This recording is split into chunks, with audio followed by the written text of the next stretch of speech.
Well, welcome to week number 3 of our general license course. It's good to have you all here and braving the winter weather. As you can see, I'm sick of winter, so we're not going to go with winter. We're going to think Hawaii tonight, okay?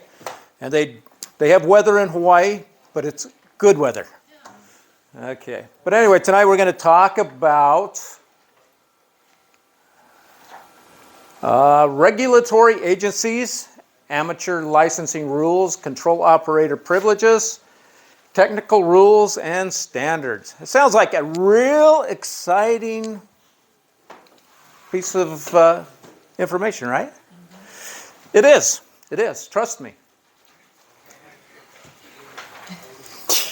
Yeah.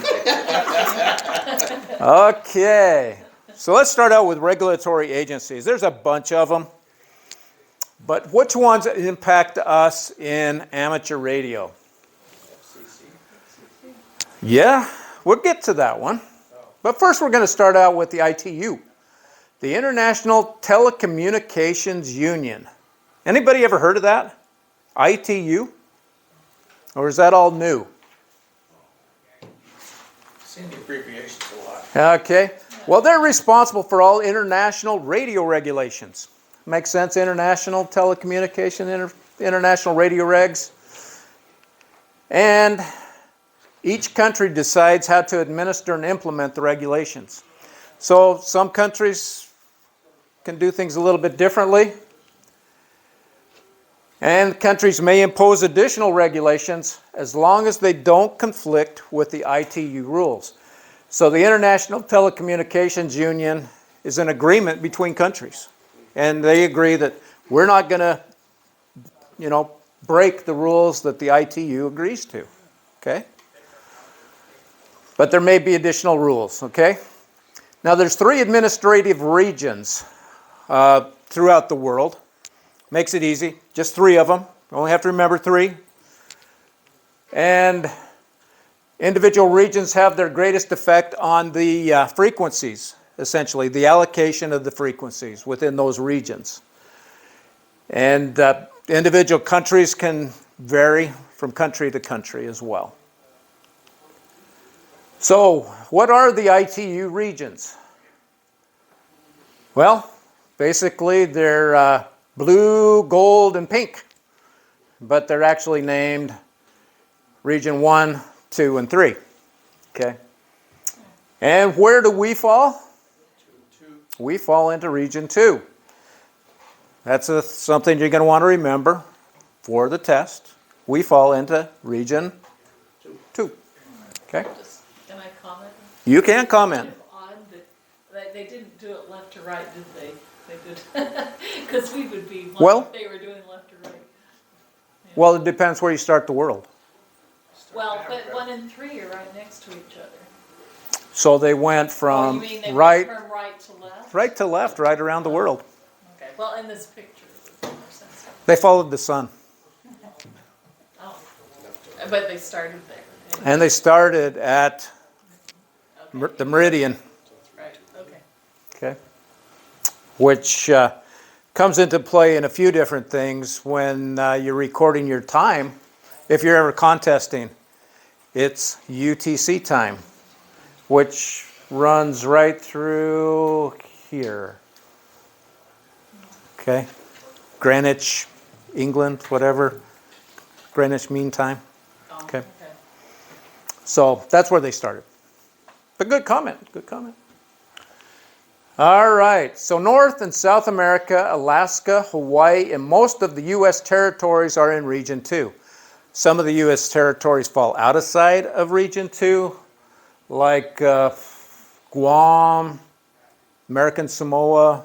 Those fall outside of Region 2. But we'll talk about that briefly in a future slide here. Okay, so let's continue with the regulatory agencies. What else do we have besides the ITU? We have, someone already brought up, the FCC, the Federal Communications Commission. And every time I think of FCC, sometimes will slip and say SEC. Just ignore me if I do that. I'm a bean counter. That's That's one of the things that dictates my livelihood is the SEC. But the FCC handles the federal communications in our country. It's governed by the Electronic Code of Federal Regulations, Part 97. Okay? That's a big way to say, that's the law, we follow it, it's Part 97. And you're going to hear Part 97 often, and the Electronic Code of Federal Regulations. You might hear Federal Reg 97. Very rarely did you hear the whole name of it. Okay? And you can find out more about Part 97 at the ARRL.org website. And they'll have some information on that if anybody's really wants to dig into it further. We'll get pieces of it as we go through the rest of the course. So the FCC is charged with writing and administrating the rules for U.S. amateurs. So the FCC comes up with all these rules that we all have to follow, okay, in the ham world area. And the FCC jurisdiction includes all the U.S. states, the possessions, territories, and U.S. flagged vessels in international waters, okay? So if we have a vessel that's out in international waters and it is flagged in the United States of America, the FCC has authority over it. Now, if there is a ship out there in the international waters that is flagged by the country of Panama, the FCC does not have authority over that ship, okay? But the U.S. flagged vessels, it does. Okay. And just a note, this includes some U.S. territories in Region 3, American Samoa and Guam, that they have to follow the same rules. Although they're in Region 3, they have to follow the same rules as in Region 2. Okay? Okay, the FCC Volunteer Monitoring Program. Any idea what that's all about? What do you think that they'd be monitoring? The airwaves. The airwaves. Sure. So, it's an amateur radio service. The amateur radio service is self-regulating, okay? So, there's not all kinds of FCC police officers out there making sure that Denise is not operating out of her bandwidth, okay? There's not a whole bunch of those that are just focused right on that. It'd be difficult to do, right? Think of how many ham operators there are in the United States. It'd be tough to do that. So, the amateur radio service is self-policing. And the ARRL created the Amateur Auxiliary in 1982 so that amateurs could assist the FCC with enforcement, basically official observers. And they looked at also interference issues, the local interference committees. So back in 1982, the FCC says, we can't handle this. We need some help. And so the ARRL set this organization up to assist. You know, and as we think about it, it not only helps or police the laws and regulations, but it helps make the amateur radio world better. So you don't have all these bad apples that are, you know, messing up with the airwaves. So the official observer program changed to the volunteer monitoring program in 2018, became the VMP. And the goal is self-regulation and compliance. So they made a change in 2018, and it's now the volunteer monitoring program. So now you know what the volunteer monitoring program is. Okay? And the VMP is made up of volunteer amateurs monitoring airwaves for rule violations. So there's volunteers out there looking to make sure that I don't screw up, okay? That I am not misusing the airwaves. That I'm not broadcasting outside of my band privileges, okay? And it's a volunteer organization. So they will figure out who's doing what, pin them down, and report it to the FCC. Then the FCC takes it from there. Okay? They're not going to show up to your house and say, hey, I'm a volunteer enforcer. You're coming with me. The FCC is going to, well, unless it's Rick, yeah. All right. So the VMP, let's continue to talk about that for a minute. There are training activities for monitoring, and they can include fox hunting, radio direction finding. Now, when I mentioned fox hunting this evening to my wife, she says, I don't like fox hunting. That doesn't sound nice to the foxes. And I agreed with her. And then we talked about it more, and I guaranteed her that it wouldn't be what she was thinking about. What I want to do for just a moment, I want to break from our presentation here, and I want to go over to a quick video that's done by a gentleman out of Wisconsin that puts out a lot of great videos, in my opinion. A lot of good videos where he talks about, he does a lot of POTA stuff, and he's out there to share knowledge and educate the ham radio operators on the hobby and on what they can do. And he put a video out there not too long ago, 2 years ago, not too long ago, about fox hunting. And I found this to be very informative.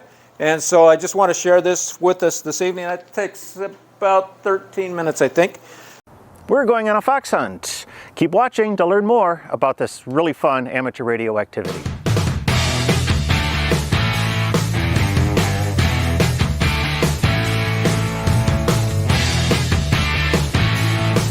Hi, I'm Michael, KB9VBR, your host for Ham Radio Q&A. I'm on a mission to inspire and educate the amateur radio community, so if this is your first time watching, please consider hitting that subscribe button. Well, this morning I got the gear packed up in the car and we're going to go on a fox hunt. Oh, what's a fox hunt, you might ask? Well, it's basically, what you're doing is you're using radio direction finding techniques to search for a hidden transmitter. So one of our members of our amateur radio club this morning hid a transmitter somewhere in the city of Wausau, and at 10 o'clock a.m. he's going to get on the repeater, tell us the frequency, and tell us to have at it, see if you can go find the fox.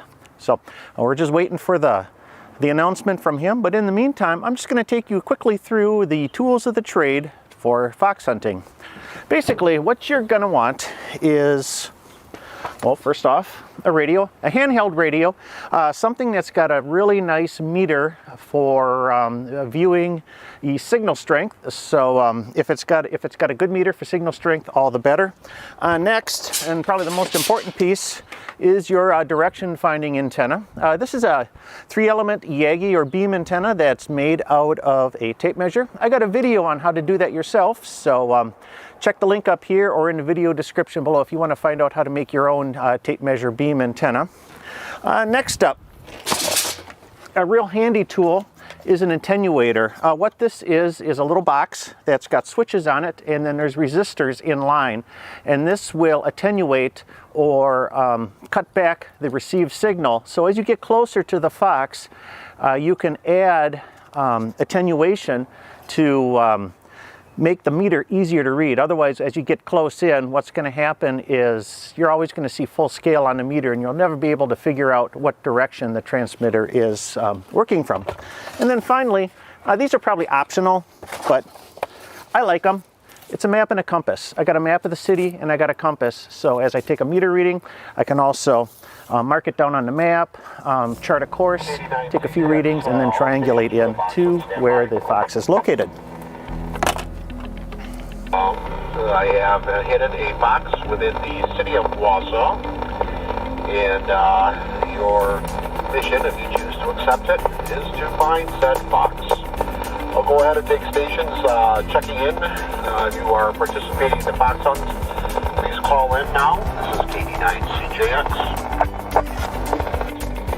The frequency for the fox is 147 147.470. Once again, the frequency is 147.470. Once I end this transmission, I will go to that frequency and engage the box, and you can use whatever direction finding equipment you seem fit to find said box and search it out.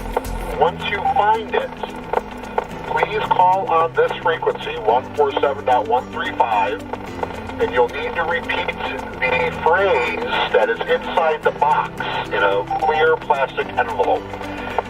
You'll need to call up net control and read that. And then once you read that, I will check you in as having found it.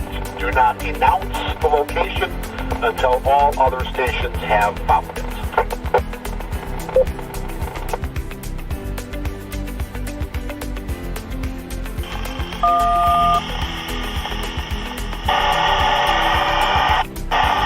This is KD9CJX. The box has been engaged. Good luck hunting.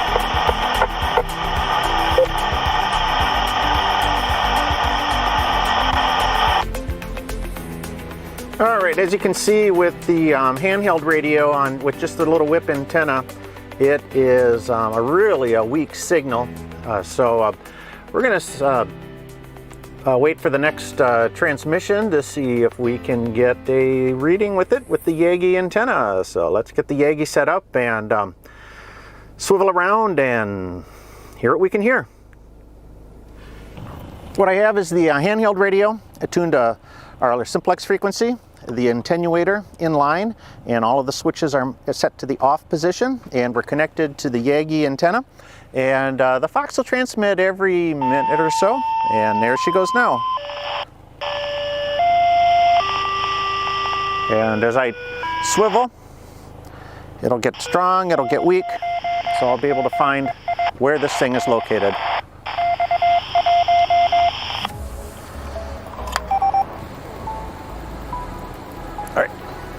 Plotting a course.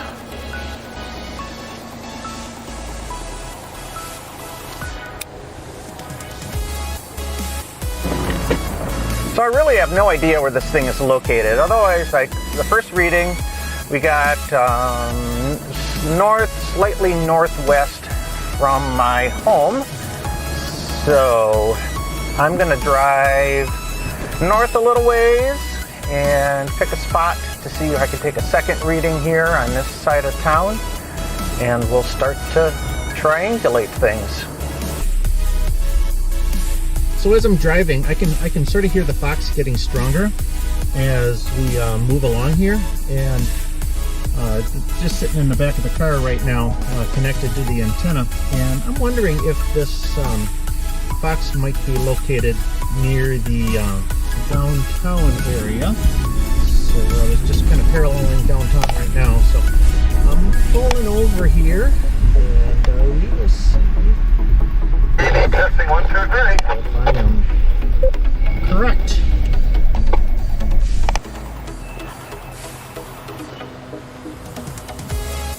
Reading number 2, it's close. I had to turn on some attenuation, and we'll see. I'm gonna go downtown and see if I can get a third reading.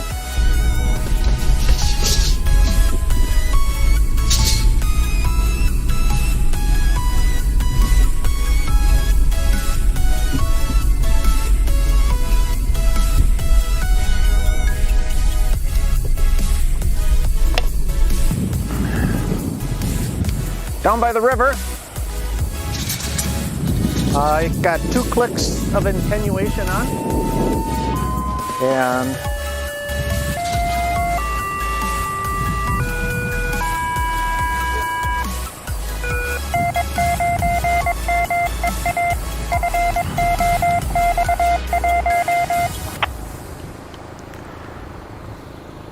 we're close. We're really close. At this point, I got all of the attenuation on, and it's pointing towards the island. So let's walk over to the island and see if we can sniff it out.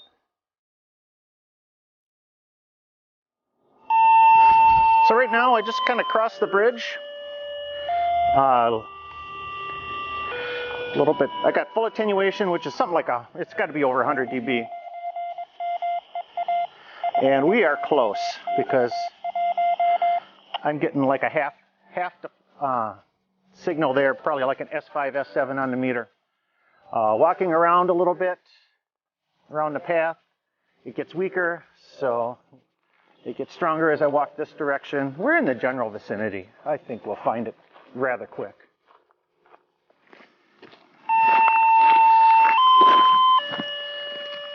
So at this point, I got all the attenuation on, and it's strong. It's real strong.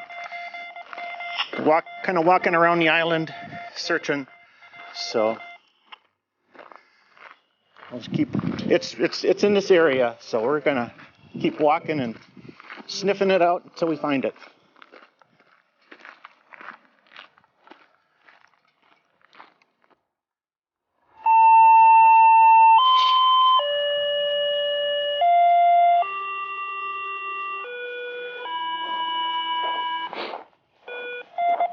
You hear that, Joe? That is the sweet, sweet sound of finding the fox. You got her hid good, too.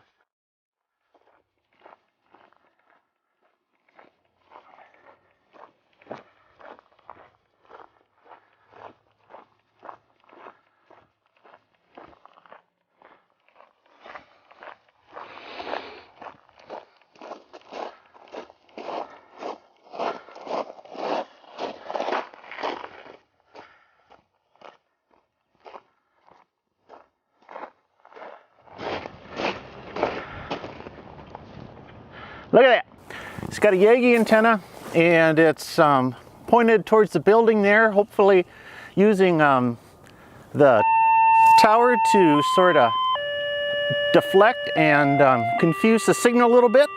But we found her.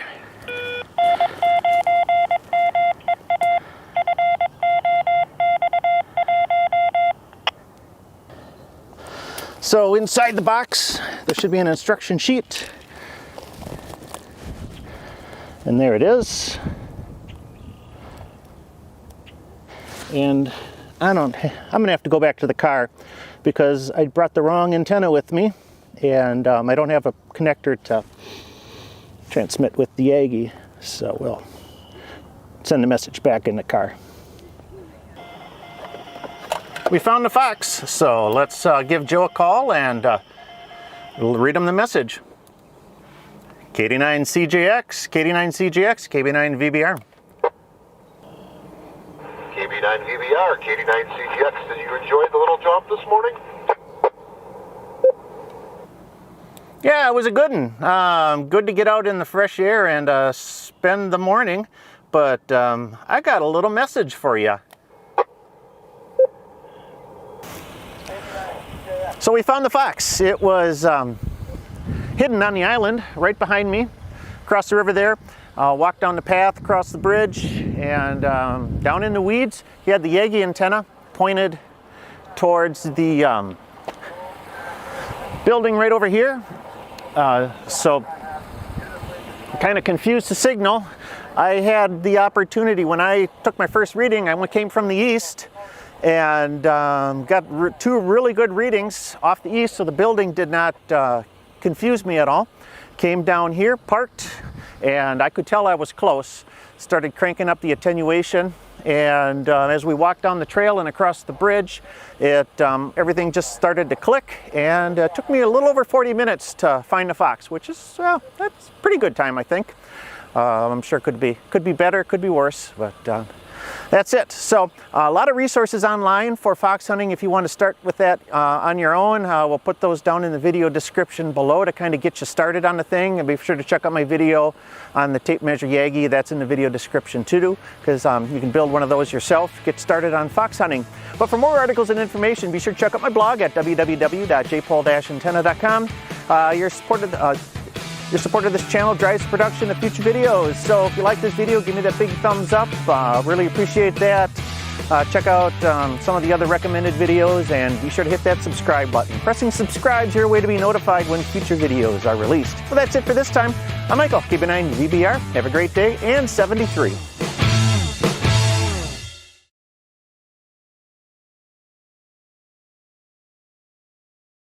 Fox hunting.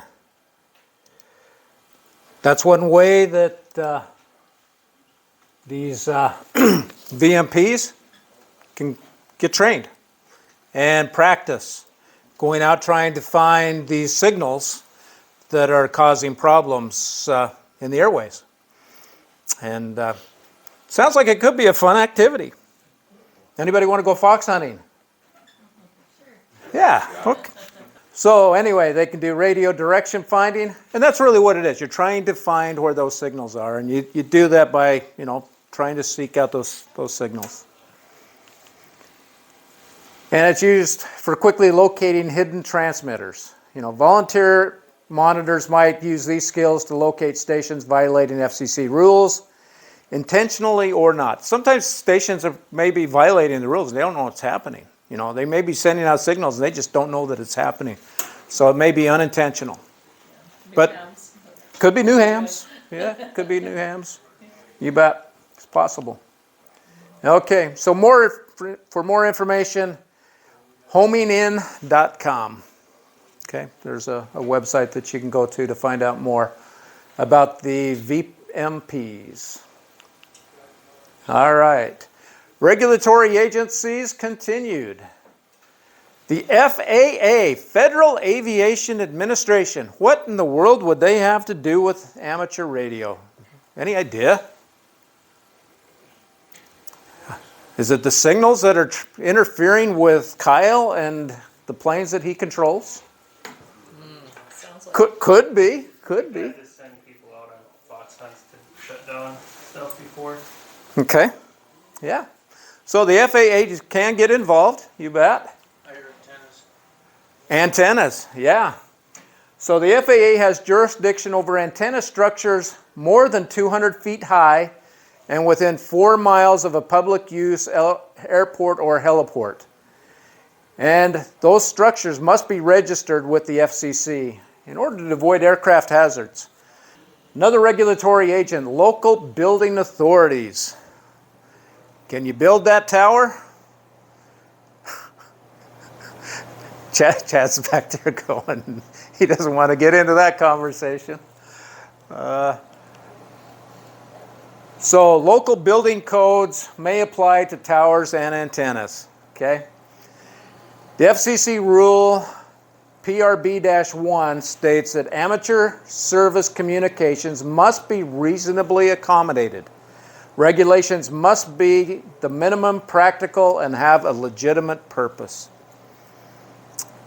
So, but local building and zoning, they can impact antennas. Okay.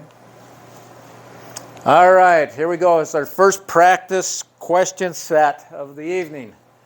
Which of the following may apply to areas under FCC jurisdiction outside of ITU Region 2? The station identification may have to be in a language other than English. Morse code may not be permitted. Digital transmission may not be permitted. Or frequency allocations may differ. Bingo. All right, Delta, it is correct. Okay, what is the maximum height above the ground to which an antenna structure may be erected without requiring notification to the FAA and registration with the FCC, provided it is not at or near a public use airport? C, Charlie. C, Charlie. Anybody disagree with that? Okay. Correct answer is C, 200 feet. Okay, under what conditions are state and local governments permitted to regulate amateur radio antenna structures? Under no circumstances, FCC rules take priority. At any time and to any extent necessary to accomplish a legitimate purpose of the state or local entity, provided that proper filings are made with the FCC. Only when such structures exceed 50 feet in height and are clearly visible 1,000 feet from the structure. Or D, amateur service communications must be reasonably accommodated, and regulations must constitute the minimum practical accommodate. D, delta. Correct, that is right. Okay, the frequency allocations of which ITU region apply to radio amateur operating in North and South America. Region 2. What is the volunteer monitoring program? Amateur volunteers who formally enlist to monitor the airways for rules violations. Amateur volunteers who conduct amateur licensing examinations. Well, that sounds interesting. Amateur volunteers who conduct frequency coordination for amateur VHF repeaters. Or amateur volunteers who use their station equipment to help civil defense organizations in times of emergencies. A alpha. Correct. Okay, and which of the following are objectives of the volunteer monitoring program? To conduct amateur licensing exams, to encourage amateur radio operators to self-regulate and to comply with the rules? Yeah, I would say. That's probably it, eh? What skills learned during hidden transmitter hunts are of help to the volunteer monitoring program? Identification of out-of-band operation, direction finding used to locate stations violating FCC rules, identification of different call signs, or hunters have an opportunity to transmit on non-amateur frequencies.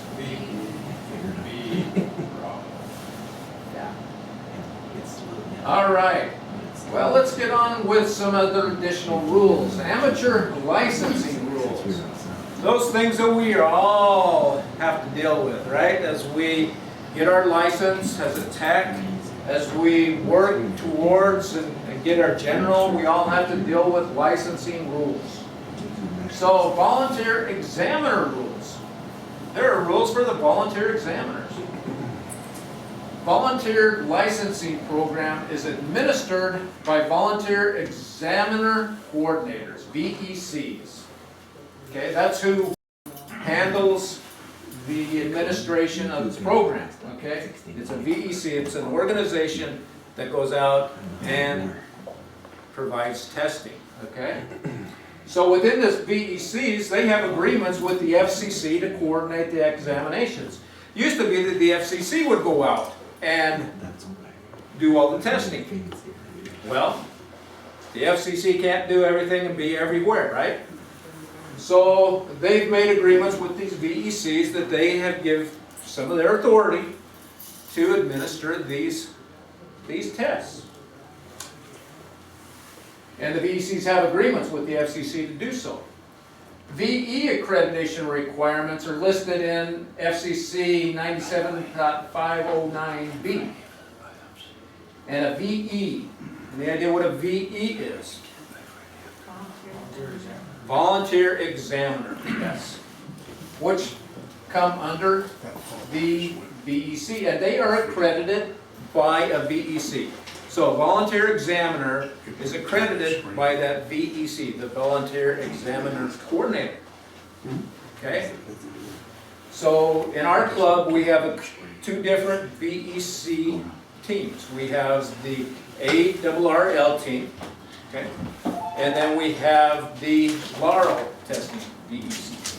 Okay, so there's two of them that we operate here in the club. So we operate and offer testing every month of the year, okay, with these two different teams, and usually it's alternating from month to month. Okay. So a VE has to be accredited by the VEC, and they also must be at least 18 years of age. Okay. This is where an age requirement does come into play. And they need to hold a general class license or higher. Okay, so they need to be either a general, an advanced, or an extra to be a VE. And must never have had their license suspended or revoked. That would be a bad thing. Okay? So to be a VE, you can never have had your license suspended or revoked. So to be accredited as a VE, there's no cost, and it allows you to administer examinations. Okay? So it's a key thing to remember. Anybody that Encouraging us. once you get your general and your extra, start thinking about the next step. Okay? Becoming a VE. Okay? I know the Laurel team, they request that all of their VEs have the extra. Just makes it easier, and I'll show you why in just a minute. So the examination rules, they're listed in section 97.509 as well. Exam sessions are coordinated by a VEC, and exams are administered by 3 accredited volunteers. And VEs must hold necessary license class. So that someone holding a general class can be the administrator of a technician exam. Okay? So if you got a general, you can be an administrator of a technician exam. If you're an advanced, you can administer a general and a technician. If you're an amateur extra, you can administer the amateur extra, the general, and the technician. So you can administer everything. And that's why the Laurels look at extras, so that they don't have to worry, okay, we got someone testing for a extra, I can't have this person on that team. If I've got a general, because if I have someone going for their general or an extra, they can't administer it. Okay, so that's why they look to the amateur extra class as being part of that team. Okay, make sense? Okay. All right. So those passing receive a certificate of successful completion. Everybody here is either a general or an extra or got their tech, right? And you've all seen that certificate of successful completion. Because when you passed your test, you would have received that. Okay? Anybody that didn't receive that? I hope no hands go up. There was one person who attended before who didn't have it. But she's not here. She's not here. Right. Yeah.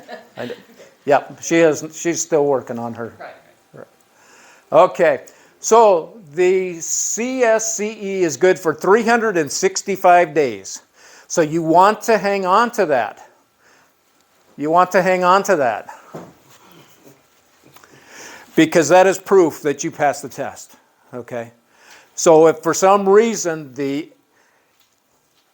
FCC, not the SEC, but the FCC, does not get it recorded, you have evidence, and you can take that back to any volunteer examining coordinator group and say, hey, I've passed this test, I need help, okay?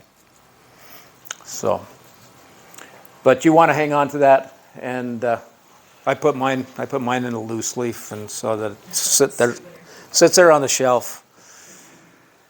But it's really important until you get listed in the FCC database that you hang on to that.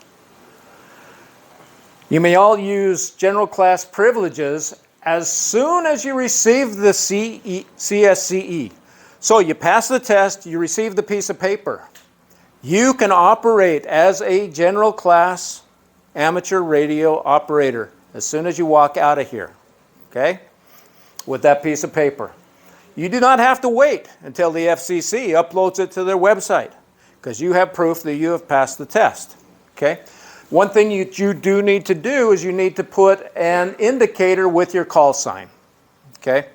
So if you're on voice and you're now able to get on to 20 meters, okay, and you're making contacts, Kyle would go out there and he'd put his call sign out there and he'd go WA0OTO/AG, okay, saying, I passed the general, I've got it, it's just not posted yet, but that /AG tells everybody else out there, hey, I got it. You can't report me to the FCC because you're thinking I'm just a technician and I'm in the wrong band, okay?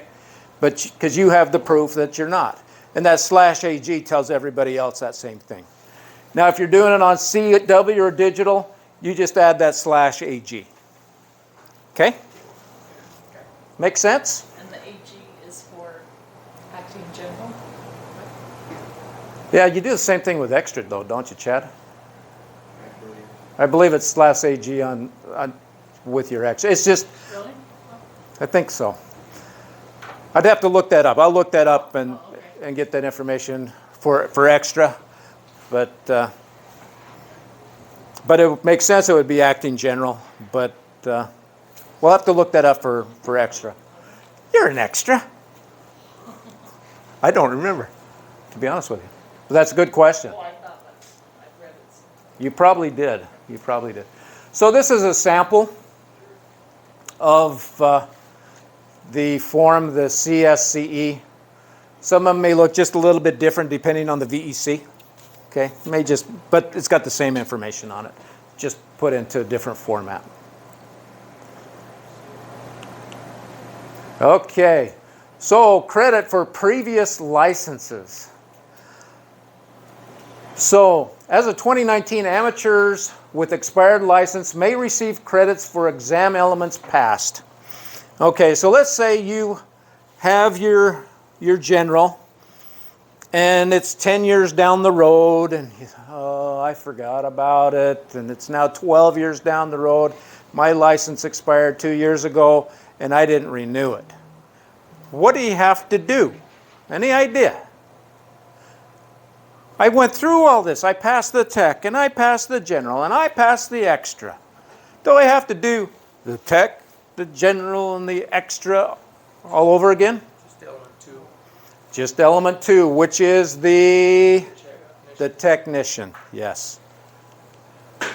So if you pass element 2, the tech exam, and provide documentation for previously held general, advanced, or amateur extra licenses, you'll be credited with having passed those written exam elements. So that's an important thing to remember, okay? If you ever let your license lapse and they wait over that 2-year grace period, then you have to retake the tech. You pass the tech, and as long as you have proof of holding that license, okay? And it's got to be official proof, not just a sample copy or something, but it needs to be the official proof. And then you just pass the tech and you're back up to extra, okay? Or general, whatever you were before. All right. Second set of practice questions tonight. Who may receive partial credit for elements represented by an expired amateur license? They put this right after the part. Why do they do that? What is the answer? Let you read those. A. Yeah, that's A. Okay. What license examinations may you administer when you are an accredited VE holding a general class operator license? General and technician, general only, technician only, amateur extra, general, and technician. C, Charlie, technician only. Yes, you're correct. All right. On which of the following band segments may you operate if you are a technician class operator and have a certificate of successful completion of examination for the general class privileges? Only the technician band segments until your upgrade is posted by the FCC in the FCC database? Only on the technician bands until your license arrives in the mail? Or any general or technician class band segment, or any general or technician class band segment except 30 meters and 60 meters? C, Charlie. Yes, that is correct. Chad's got an answer for us. I didn't know you were doing questions. I don't want to interrupt, but I looked it up. It is AG for both. The reason why it's important on your general is that when people look you up under a contest, they're going to see a technician and immediately think that you're outside of your operating range. So it's more important for the general, but it also applies when you're operating in the extra segment which is the lower ends of the HF band, to also run the AE until your license is upgraded. But it's mostly important for technician in general, so people don't give you grief. Yeah. Okay. Thank you, Chad. Okay. Which of the following is a requirement for administering a technician class license? And did we do this or not? No, it's A alpha. Okay, it's A alpha. At least 3 general class or higher VEs must observe the examination. That is correct. Yes. All right. Which of the following must a person have before they can be an administering VE for a technician class license examination? A notification to the FCC that you want to give an exam? Receipt of the CSCE for general class? Possession of a properly attained telegraphy license? Telegraphy license. Whatever. Let's go with D. An FCC general class or higher license and VEC accreditation. Yes, let's just go with D, and that way I don't have to pronounce that again. Okay, it's Monday, right? When must you add the special identifier AG after your call sign if you are a technician class license and have a CSCE for general class, but the FCC has not yet posted your upgrade? Whenever you operate using general class frequency privileges? Well, that sounds about right, doesn't it? Yeah. You don't need it for technician. Nope. Don't need any of the others. Okay. Okay, so it is, the answer is A. Correct. Okay, volunteer examiners are accredited by what organization? The FCC, the ULS, a volunteer examiner coordinator. That is correct. Okay, what is the minimum age one must be to qualify as a VE? B, 18 years. Okay, that is correct. What is required to obtain a new general class license after a previously held license has expired and the 2-year grace period has passed? D delta. You must pass current element 2 exam. Yes, you must. And it happens occasionally. All right, we're now going to talk a little bit about control operators and the privileges and the rules associated with being a control operator. What is a control operator? Any idea? The one controlling the station. The one controlling the station.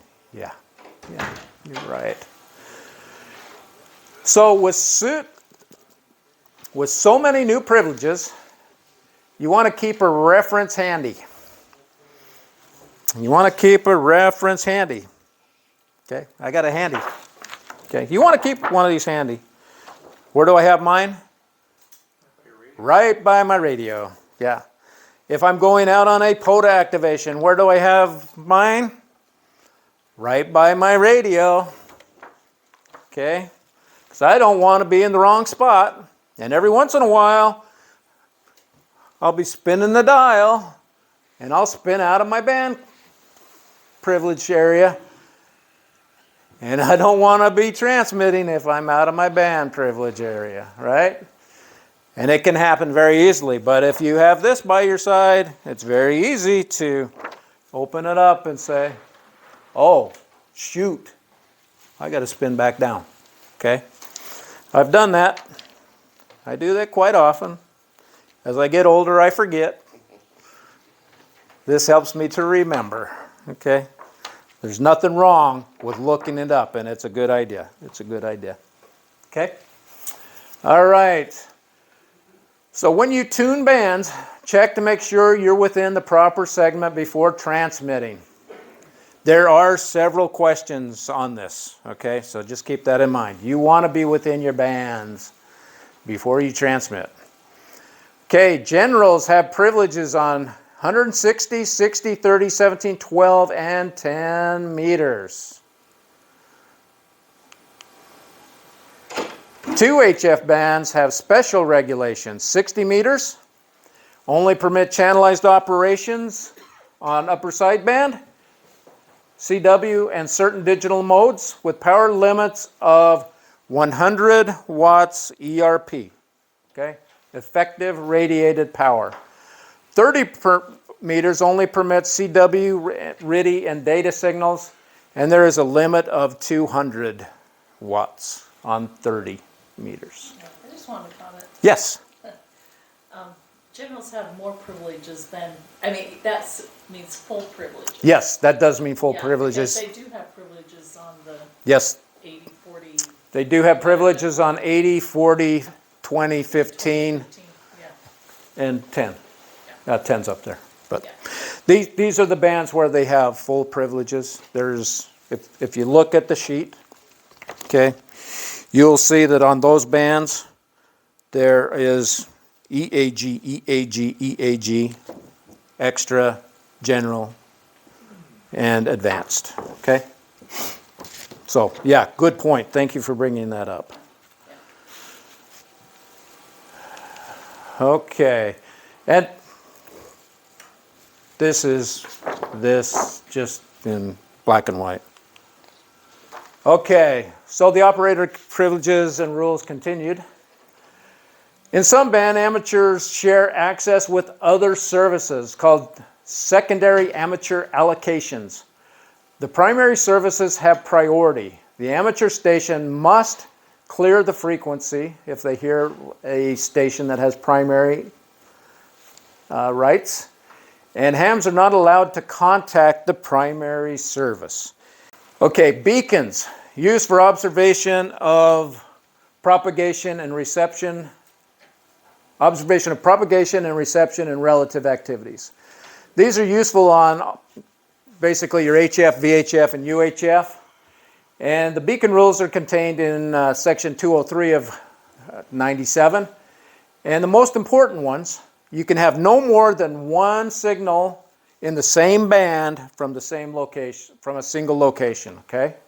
And it's limited to 100 watts PEP output. Okay, so you're limited on how much power you can put there. And the only HF band where automatically controlled beacons can operate is 28.2 to 28.3.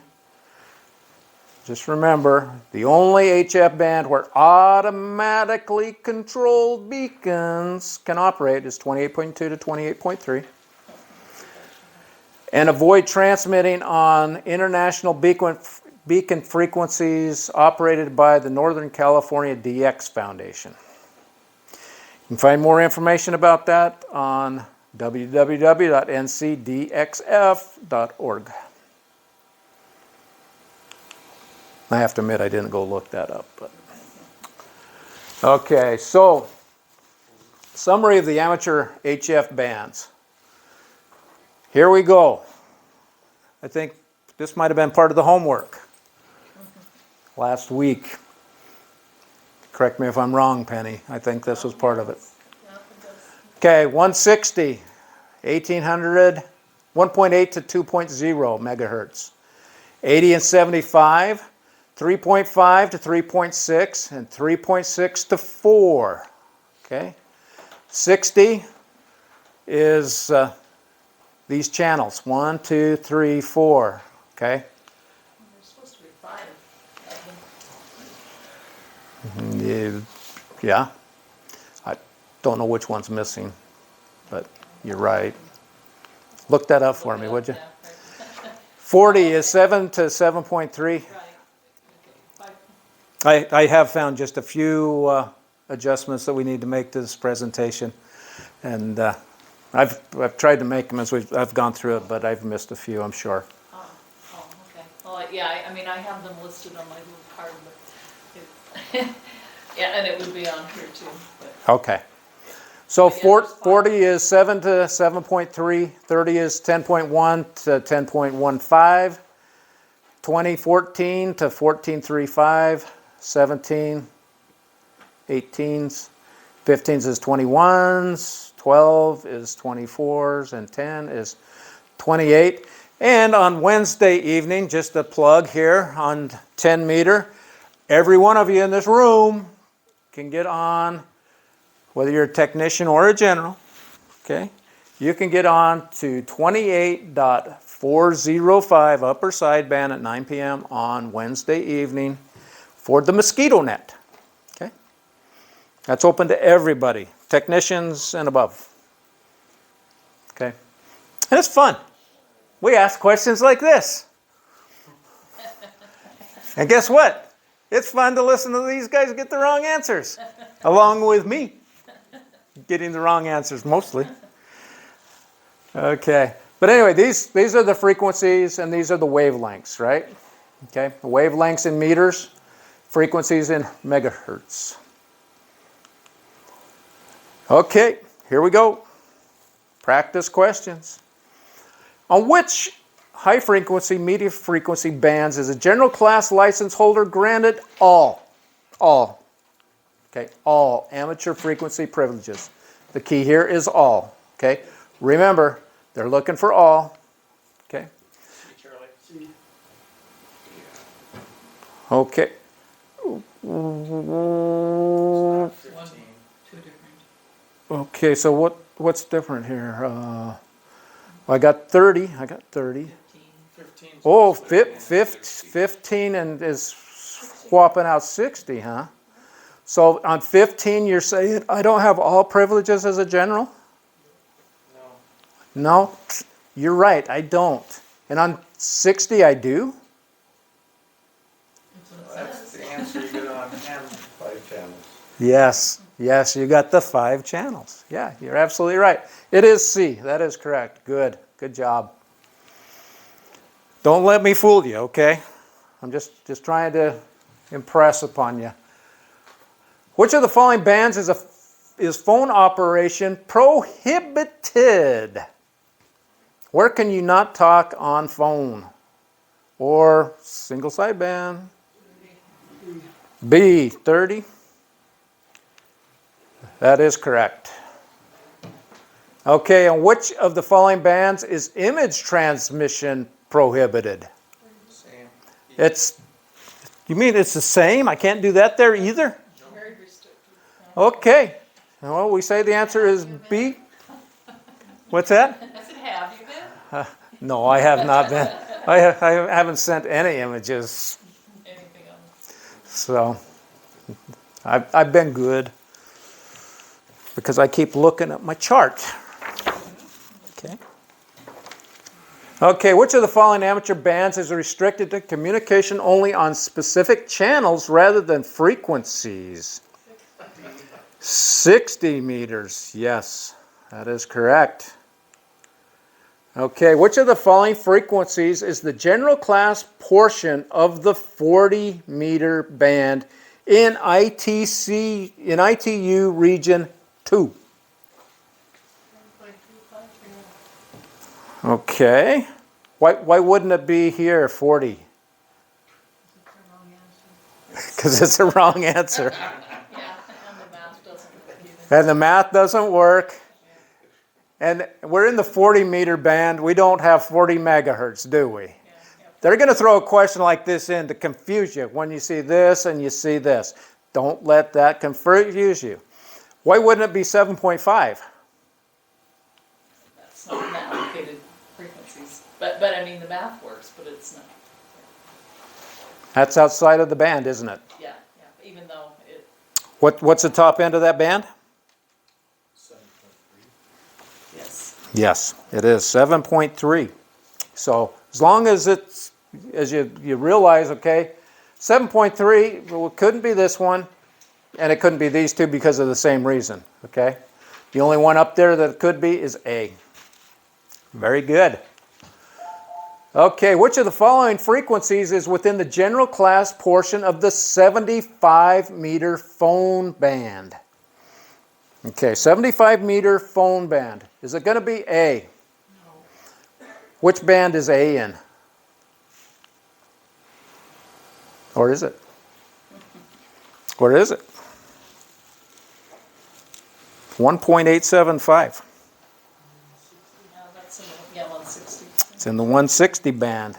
Yes. Yeah. Okay. How about 4? 4.005? No. Why not? Outside the band. Outside the band. You are correct, Chris. That is outside the band. Okay. Well, we're looking at, what are we looking at? 75 meters, right? So, Yeah, you look at 80. it's mixed in with 80. It is. Any idea? We've narrowed it down to these two.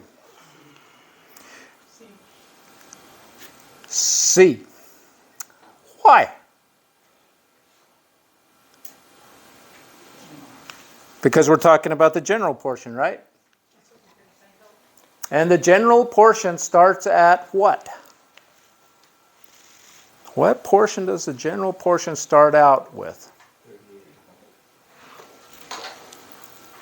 Okay.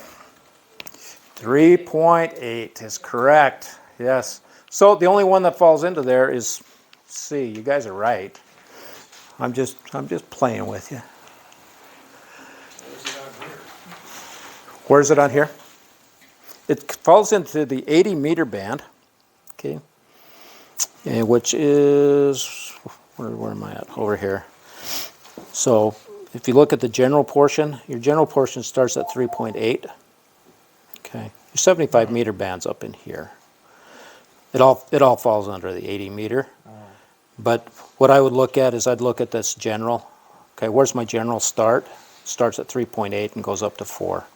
So the question drops it down into here, which is outside of the general band. I'm guessing they say the 75 because if you're doing the math, 75 into 300 is, I mean, it matches. It does. It does.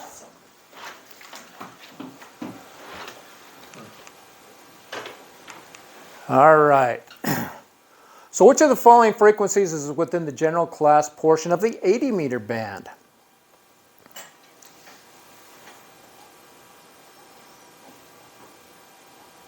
You want me to just say it out, or are you waiting for somebody to look it up on the screen? Because I don't want to keep saying the right answer. You can keep saying the right answer. That's fine. C. 3.560. So how is that different from... What did I do? I hit the wrong button. Too many numbers. There's too many numbers, yeah. Okay. We skipped this one, that's why. There we go. All right, I'm losing my mind. Probably lost it a long time ago. Okay, which of the following frequencies is within the general class portion of the 20 meter band? Okay. On the outside edge. C. And I pushed the button too quick again. There's C. All right, so it would not be this one. Why? Outside the band. The band ends at 350. Correct. And how about this one? Phone band. Correct. The phone band starts where? 150. 150. And the general portion of the phone band starts where? 225. Yes. Chris, you're doing well back there, my friend. You got it on your phone, don't you? That's okay. It's okay to look them up, except on the test. You cannot look them up on the test. Okay? You have it written on your hand. You cannot have them written on your hand. Chad will check for anything written on your hand. In this case, using hamstudy.org. Using hamstudy.org is a definite help. You betcha. You betcha. Okay, which of the following frequencies is within the general class portion of the 80 meter band? We already had this one. Yeah. You already gave me the answer is C, and C is correct. Yes. Okay, now let's get to the 15 meter band. Which of the following frequencies is within the general class of the 15 meter band? Now, which is going to be 15 meters? Is it going to be 14,250? Yeah. Nope. That's in what band? 20. Is it going to be in the 18,155? And is that one in? 17.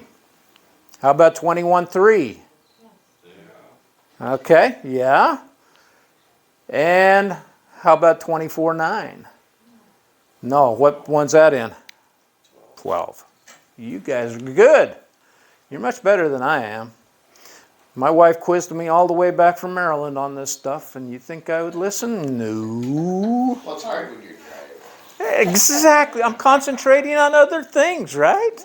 But he was running an HF rig mobile. Well, I wasn't doing these questions. That's No, she's doing other ones. It was just that were worse than these. no. Okay, which of the following frequencies is available to a control operator holding a general class license? D. Why? Why not? Why not? They're probably all within a band. Yeah, well, it's These are all within 10 meters, aren't they? Yep. And general has what privileges on 10 meter? Complete. They're all Complete and all, yes. So it would be D. You are correct. yeah, 28 to 29.7. Okay. So when general class licensees are not permitted to use the entire voice portion of a band, which voice portion segment is generally available to them? The upper or lower or something else? Upper. The upper. You are right. The general class for voice is usually the upper portion of those bands where generals only have a portion of that band. You bet. So usually when I go out to a POTA activity, just for example, and I'm trying to pick a frequency, right, that I can make contacts on. I'm going to try to go up into the area where the generals can operate. And why would I do that? More. I got a bigger population to go after.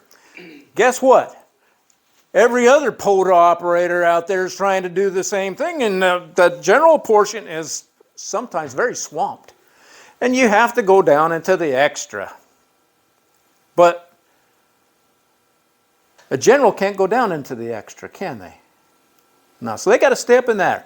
Now, if we go out on a club activation, like we're going to do this Saturday. Oh, by the way, Saturday we're going out and do some POTA, just as an advertisement here. We're doing a break for an advertisement. We're going to go out and do a POTA up at Charles Lindbergh State Park. We're going to leave the club. We're going to meet at the clubhouse about 10, probably get up there around 10:30 to 11ish.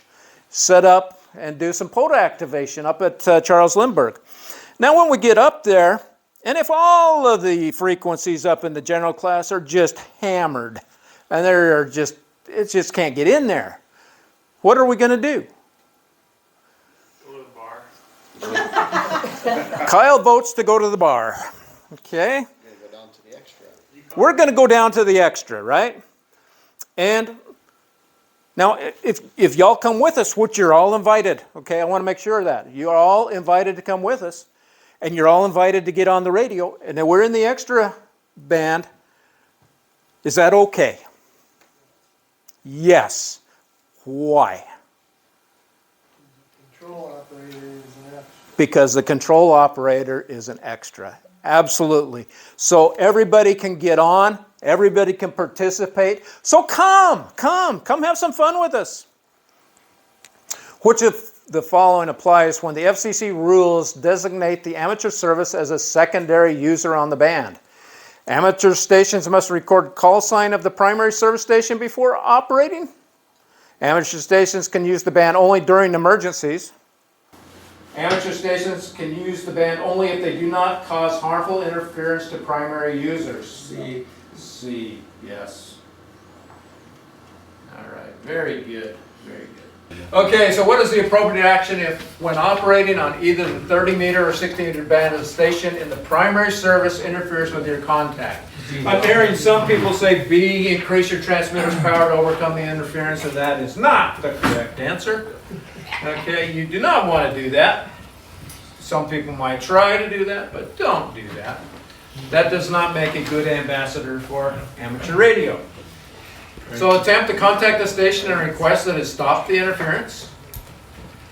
Move to a clear frequency or stop transmitting. Yeah, that one. Is that one? Yes, D is the correct answer. That is correct. Okay. What portion of the 10 meter band is available for repeater use?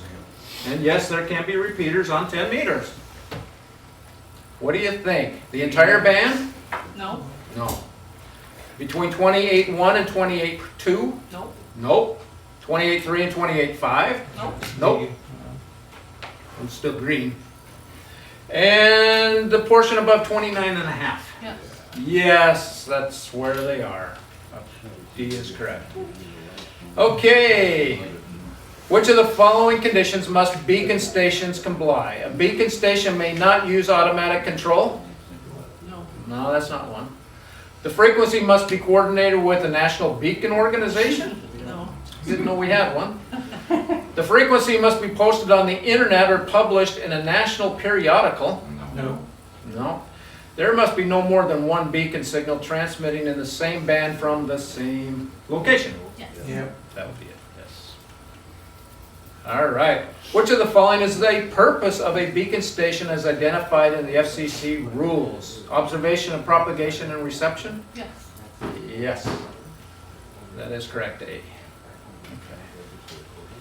On what HF frequencies are automatically controlled beacons permitted? Okay. On any frequency? No. So first two are out, right? On 21.08 to 21.09? No. Well, that only leaves D, 28.2 to 28.3. Sounds familiar. Sounds familiar? It was on that slide a few Yeah. slides back? Yeah, it was. Okay, D is the correct answer. And what is the power limit for beacon station? 10, 20, 100, or 200 watts? Pat? 100, Wait a minute. Beacon? Beacon. 100. Okay, I'm hearing It's 100, 100. and I'm hearing 10. What is 10? 100. It's 100. It is 100, yes. 10's in there someplace. It is. That seems again. Which of the following conditions require a licensed amateur radio operator to take specific steps to avoid harmful interference to other users or facilities?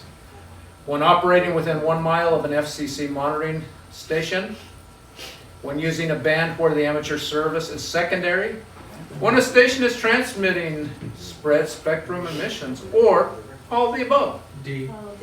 All the above. You are correct. And in what part of the 13 centimeter band may an amateur station communicate with non-licensed Wi-Fi stations? No part. No part. No part. Exactly. And I repeat, no part. Okay. Why should an amateur operator normally avoid transmitting on 14.1, 18.110, 21.150, 24.930, and 28.2? A. A system of propagation beacon station operates on those frequencies? That is correct. And on what band do amateurs share channels with unlicensed Wi-Fi service? C. C. 2.4 gigahertz. Okay, and next week we're going to start out with third-party traffic. Penny, do you have something?